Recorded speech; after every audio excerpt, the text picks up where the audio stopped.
आप सभी का आज के डिस्कशन में स्वागत है। Today we will discuss about very very important thing that how to serve your nation, how to serve your country. अपने देश की सेवा, अपने समाज की सेवा विदाउट एक्सपेंडिंग एनी मनी, मतलब एक भी पैसा खर्च किए बगैर अपनी सोसाइटी की, अपने देश की, अपने कंट्री की सेवा कैसे कर सकते हैं। क्योंकि बहुत सारे लोग ये चाहते हैं कि मेरे पास तो कुछ है ही नहीं, how we can do service to our nation and country. किसी सेवा को करने के लिए, कुछ अच्छा करने के लिए आज भी कोई कंपटीशन नहीं है। अगर there are so many areas, बहुत सारे एरियाज हैं जहां पर आप अपने कंट्रीब्यूशन से विदाउट, मतलब एक भी पैसा खर्च किए बगैर अपना योगदान, अपना कंट्रीब्यूशन कर सकते हैं देश की प्रगति में, अपने समाज की प्रगति में, और साथ साथ इससे आपका ही फायदा होगा। अपनी पर्सनालिटी, अपने नॉलेज, अपने सभी कुछ अपना बढ़ा सकते हैं।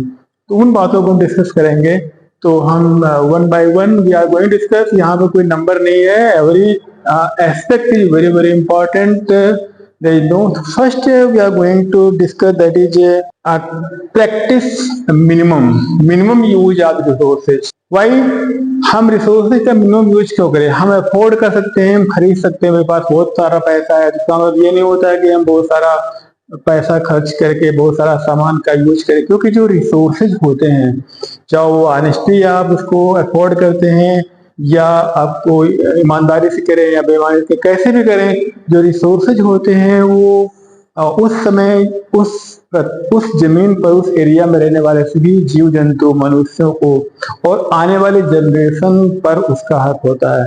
अगर हम रिसोर्सेज का मिसयूज करेंगे तो जो आने वाली जनरेशन है और हमारी अपनी संतानों के लिए फ्यूचर में रिसोर्सेज कम हो जाएंगे। इसीलिए मिनिमम रिसोर्स यूज करें, जिससे क्या होगा कि अगर मिनिमम रिसोर्स यूज करोगे तो जो उसको प्रोड्यूस करने में, क्योंकि जो हम मैन्युफैक्चर्ड आर्टिकल यूज करते हैं उसको प्रोड्यूस करने में इलेक्ट्रिसिटी या एनर्जी कंज्यूम होती है, तो वो कम होगी। तो हम इस तरीके से अगर हम कम से कम रिसोर्सेज का इस्तेमाल करेंगे तो एनर्जी का सेविंग कर सकते हैं, पैसा बचा सकते हैं, जो कि हमारे फ्यूचर में काम आएगा। तो यूज मिनिमम ऑफ रिसोर्सेज, चाहे वो खान पान में हो, चाहे कपड़े में हो, चाहे किसी भी एरिया में रिसोर्सेज को मिनिमम यूज करेंगे। क्योंकि रिसोर्सेज का मिस यूज है हमारे फ्यूचर में आने वाली जनरेशन के लिए मुसीबत पैदा करना। तो हम अपने रिसोर्सेज को ऑप्टिमाइज यूज करेंगे तो हमारा शरीर स्वस्थ रहेगा एंड हमारे पास एनफ मनी रहेगी। हम उसको अच्छे से प्लान कर सकते हैं, बच्चों के एजुकेशन में प्लान कर सकते हैं, एंड अगर फ्यूचर के प्लान कर सकते हैं, जब पैसा नहीं होगा तो उसका यूज होगा। तो number, this is most important thing that use minimum of resources, because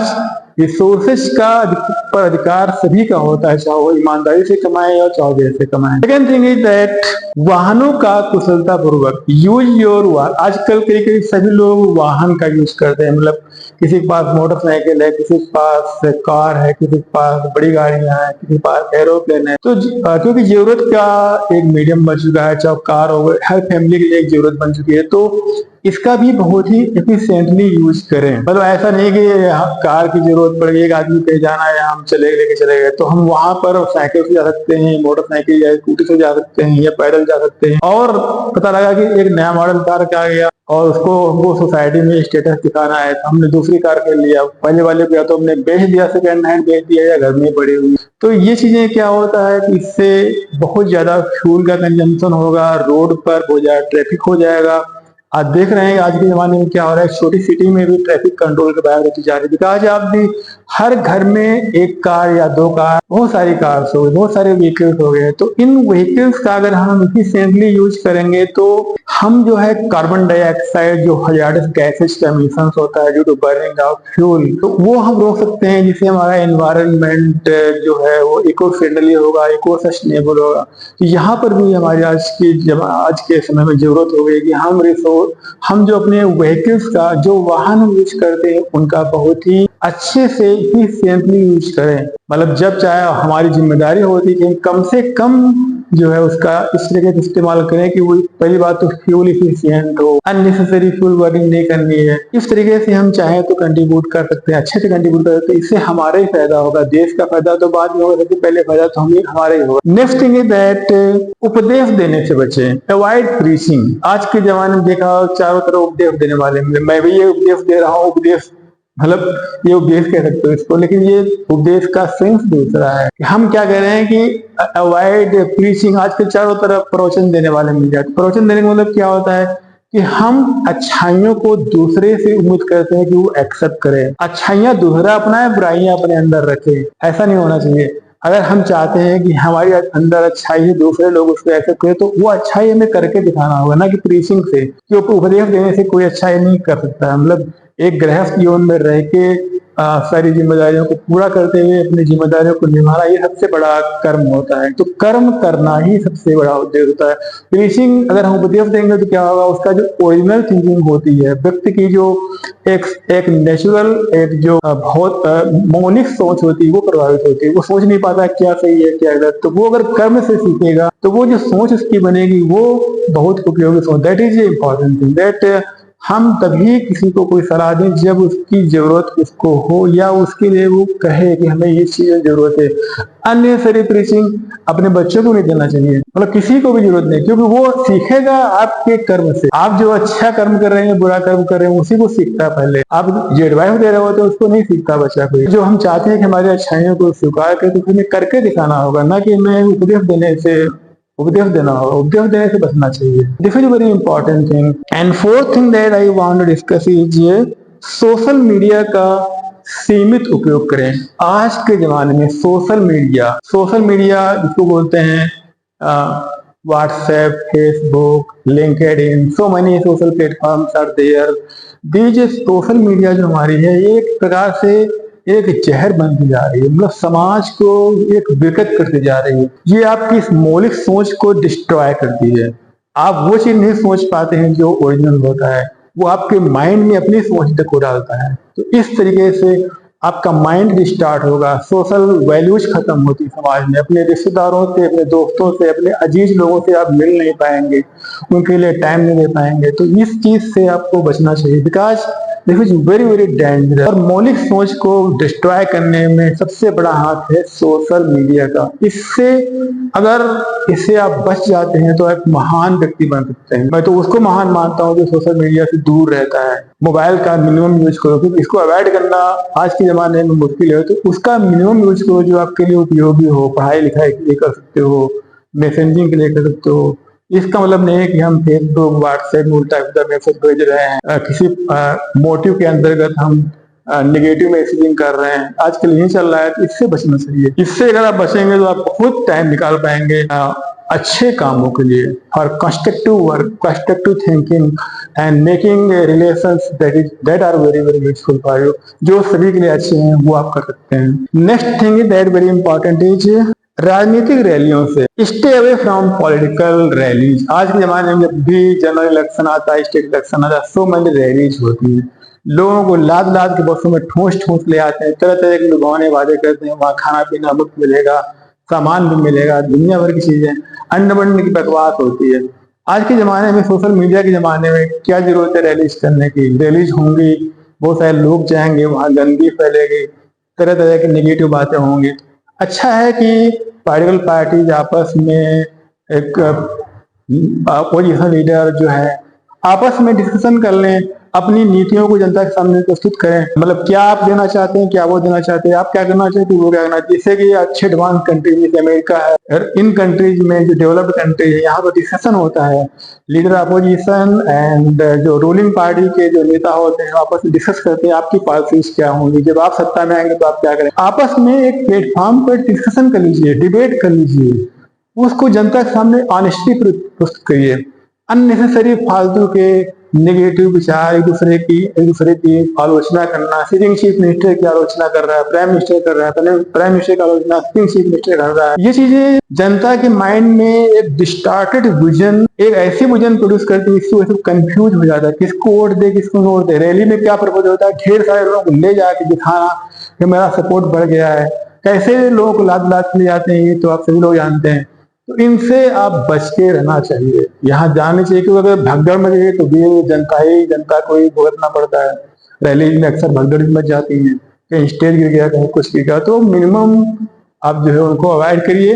ये जो है बहुत जरूरी, ये भी देश के निर्माण के लिए आवश्यक है, देश के लिए पॉजिटिव कंट्रीब्यूशन अगर आप इसको अडॉप्ट करते हैं तो। Next thing is that avoid speculative land business. भूमि खरीद फरोख्त से बचना चाहिए। हम सभी लोग कहते हैं धरती माता है, हमारी माता है, भारत हमारी माता है, और जब बिजनेस की बात आई, पैसा बनाने की बात, प्लाट खरीद लो, आगे काम आएगा, उसको बेच लेंगे। जब प्लाट खरीदेंगे, प्लाट की खरीद फरोख्त होती है तो जो लैंड लॉर्ड होते हैं, जो बिल्डर्स होते हैं, बहुत सारे जमीनें खरीद के जो है उसको उसमें जंगलों को काट देते हैं, जीव जंतु पेड़ पौधे सब स्थापित हो जाते हैं। इससे क्या होता है, पर्यावरण का बहुत विनाश होता है। उस जगह पर, उस प्लाट में जो भी लेक्स होती हैं, वाटर बॉडी होती है, उसको भी खत्म कर देते हैं। तो अगर आप लैंड की खरीद फरोख्त नहीं करेंगे, इसको बिजनेस नहीं बनाएंगे, तो जरूरत भर के लिए जो आपकी जमीन है वही आप अपने पास रखेंगे। इससे क्या होगा, अननेसेसरी जो बिल्डिंग कंस्ट्रक्शन वर्क हो रहा है, इसकी वजह से बहुत बड़ा विनाश हो रहा है। चारों तरफ भूस्खलन आप देख रहे हैं कि जो नेचुरल कैलामिटीज आ रही है उसका रीजन ही है कि जहां पर बिल्डिंग नहीं बनना चाहिए, खादर नदी के खादर एरिया में जहां पर पानी का बहाव आता है वहां पर भी लोग बिल्डिंग बना लिए हुए हैं। पानी जब कहीं बाढ़ आ जाती है तो वहां पर वाटर लॉगिंग हो जाती है, वो डूब भी जाते हैं वो क्षेत्र।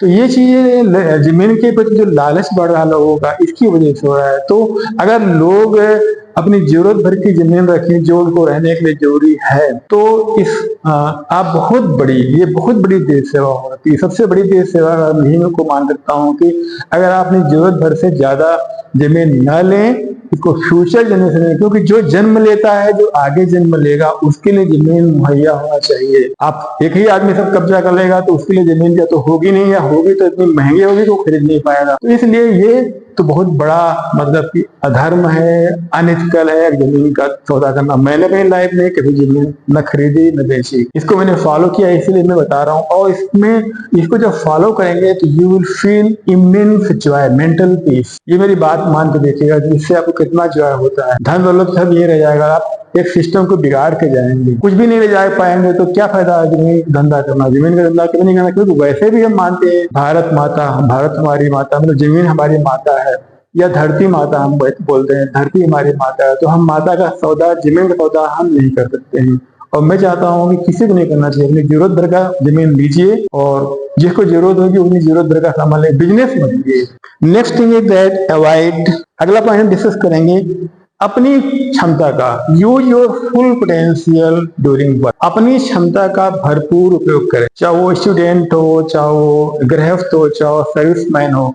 बहुत सारे लोग जो अपनी क्षमता का 10% से ज्यादा यूज नहीं करते हैं। अगर अपनी क्षमता का 50, 60, 70, 80% यूज करेंगे तो कम समय में आप बहुत ज्यादा आपकी प्रोडक्टिविटी होगी। आप बहुत चीजें बचा सकते हैं, बहुत चीजें अर्न कर सकते हैं और अपनी लाइफ को बहुत ही डायनेमिक बना सकते हैं। जो महान लोग हुए हैं अपनी क्षमता का भरपूर यूज किया। क्षमता का यूज करने वाले अपने टाइम को डिस्ट्रॉय नहीं। सबसे कीमती चीज जिंदगी में होती है वो टाइम होती है, वो कभी भी वापस नहीं आती है। मुझसे कहा जाए कि आप क्या मांगेंगे तो मैं कहूंगा मेरा बचपन वापस करो। तो मैं रिवर्स जीना चाहता हूँ, ये कभी पॉसिबल नहीं है। एक जो चीज आज जो बीत चुका वो कल नहीं आएगा, जो बचपन बीत चुका वो दोबारा नहीं आएगा। हम चाहेंगे मेरे को बचपन वापस कर दो, इससे मैं अपनी उन गलतियों को मतलब कि सुधार सकूं जो मैंने किया है, तो वो नहीं हो सकता। इसलिए सबसे कीमती चीज होती है वो समय होती है। तो सही समय में सही काम करिए और भरपूर क्षमता से करिए। अगर आप चल रहे हैं तो पूरी ताकत से चलिए, उससे क्या होगा, शरीर का व्यायाम अच्छा होगा। अब आराम से चल रहे हैं, धीमे धीमे, जैसे बारात में जा रहे हो तो क्या होगा, आपकी जो मांसपेशियां हैं, आपकी हड्डियां उतनी मजबूत नहीं। जब आप फुल स्पीड चलेंगे, देखो आप कभी देखा होगा नेता लोग उतरते हैं गाड़ी से बहुत तेजी से चलते हैं, कोई एग्जीक्यूटिव होगा वो धीमे धीमे नहीं चलता, बहुत तेजी से चलता है। उससे क्या होता है, उसकी डायनामिसिटी, उसके अंदर ऊर्जा का संचार, उसकी स्फूर्ति बनी रहती है। तो ये चीज पूरे दिन वो एंजॉय करता है। तो पूरी क्षमता से काम करिए जिससे आपकी प्रोडक्टिविटी बढ़ेगी। आप कभी भी लाइफ में फेल नहीं हो सकते अगर आप अपनी पूरी क्षमता से काम करते हैं और सही टाइम में सही काम करते हैं। तो ये चीजें आपको लग रहा होगा सही है, डिस्कस कर रहे हैं हम।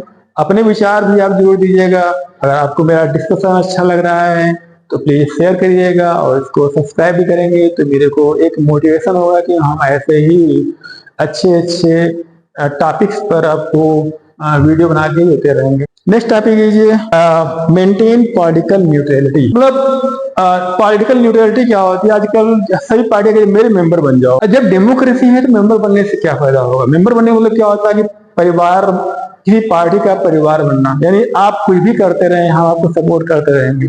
परिवार होने का मतलब ये होता है परिवार में मेरा बेटा है, मेरा भाई है, तो गलत काम करेगा, जेल में बन जाएगा तो मैं छुटा के लाऊंगा, क्योंकि मेरा धर्म बनता है। लेकिन पॉलिटिकल पार्टी का मतलब क्या होता है, they are given mandate to serve the country for 5 year. उनको 5 साल का जनता ने मैंडेट दिया है कि 5 साल आप अच्छा काम करिए, जिसका वादा किया आप करिए, आप नहीं करेंगे तो मैं आपको उठा के बाहर कर दूंगा। ये होता, अगर आप मेंबर बन जाएंगे तो आप फैमिली बन गए, वो अच्छा करे या खराब करे तो आप उसी को समर्थन देंगे, क्योंकि आप उसके मेंबर बन चुके हैं। तो इसको अवॉइड करना चाहिए, बिकॉज डेमोक्रेसी में मेंबर बनना किसी पॉलिटिकल पार्टी के, मैं तो नहीं समझता हूँ कि सही है, एथिकल है। कोई भी पार्टी हो, कितनी अच्छी पार्टी क्यों हो, अगर वो अच्छा काम नहीं कर रही है तो मैं उसको सपोर्ट नहीं कर सकता हूँ। जब सपोर्ट नहीं करूंगा तो मेंबर बनने से क्या फायदा, हमें दूसरी पार्टी चाहिए जो अच्छा काम नहीं कर रही है, या अच्छा काम करने के बावजूद मोदी ने उसके काम से सेटिस्फाई नहीं है, तो हम दूसरी पार्टी को मौका देना चाहते हैं। That is a part, that is a beauty of democracy. इसीलिए पॉलिटिकल पार्टी के मेंबर बनना नहीं चाहिए। डेमोक्रेसी में मेंबर बनना, जो मेंबर बनना भी डेमोक्रेटिक होता है, बनना है बन जाइए, लेकिन उसको फिर ब्लाइंडली फॉलो भी नहीं करना चाहिए कि हम मेंबर बन गए तो वोट इसी देंगे, अच्छा काम करे खराब करे, मेंबर बनने के बाद भी हम वोट नहीं देंगे। तो ये चीजें बड़ी इंपॉर्टेंट होती है। इस तरीके से भी आप देश की एक अच्छे नागरिक बनकर देश की सेवा कर सकते हैं। Next point that I would discuss, participate in civic duties. अपने नागरिक कर्तव्यों का निर्वहन अच्छे से करिए।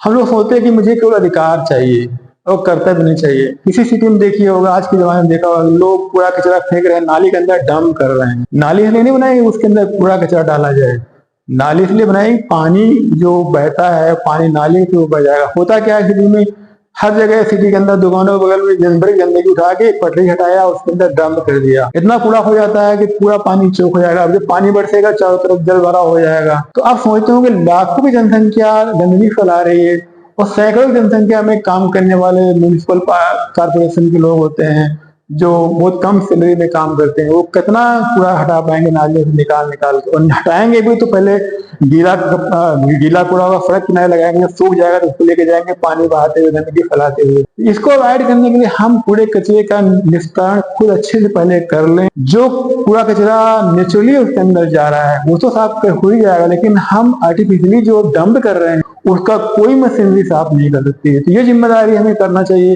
तो हमें इसकी जिम्मेदारी, इसको सीखने के लिए आप सोचिए जापान में क्या होता है, न्यूजीलैंड में क्या होता है, जर्मनी में कैसे लोग सिविक जो ड्यूटीज के प्रति कितने जागरूक हैं, अमेरिका में कैसे जागरूक हैं और सिंगापुर में कैसे जागरूक, उनको फॉलो करना चाहिए। हम अपनी ड्यूटीज को, अपने कूड़े का निस्तारण जहां तक हो सके हम खुद कर लें।